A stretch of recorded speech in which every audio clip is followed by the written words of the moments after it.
ഇറാനിൽ യുദ്ധം പൊട്ടിയല്ലടാ കഞ്ഞുകുടി വേണം, ബ്രോസ്റ്റല്ല, കഞ്ഞുടിച്ചൂല. മിഡിൽ ഈസ്റ്റിലെ എല്ലാ പ്രയാസവും അതിന്റെ പറയാൻ കഴിയില്ല. ഇറാനിൽ യുദ്ധം പൊട്ടൂലൻ, പൊട്ടിയിരിക്കും. എന്ന് നിനക്കറിയില്ല. യുദ്ധം ഉണ്ടോ?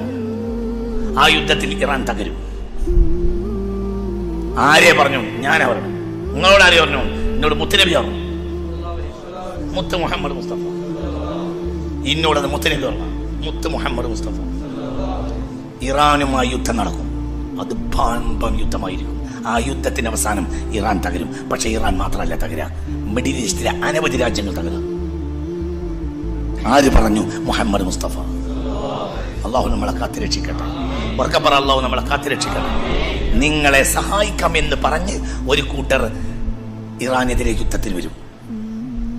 അവർ ഇറാനെ തകർക്കും. പിന്നെ അവർ നിങ്ങളെ ചതിക്കും എന്ന് മുഹമ്മദ് മുസ്തഫ.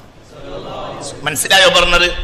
അവർ ഇറാനെ മാത്രമല്ല തകർക്കുക, അവർ കാരണം അറബ് ലോകം മുഴുവനും തകർന്നു. ഇപ്പൊ എല്ലാവരും പറയുന്നത് മഹ്ദി ഇമാം അടുത്ത് വരുന്നാണ്.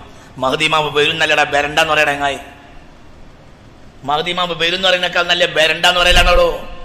അതിന്റെ മൂലം എങ്ങനെ ഞങ്ങൾ പറയുന്നത്? ലാ യഖ്റുജുൽ മഹ്ദി ഹത്താ യസൂല മുൽകുൽ അറബ്. അറബ് ലോകത്തിന്റെ മുഴുവനും അധികാര രാജ്യങ്ങൾ നഷ്ടപ്പെടാതെ മഹ്ദി പുറത്തു വരികയില്ലെന്ന് മുഹമ്മദ് മുസ്തഫ.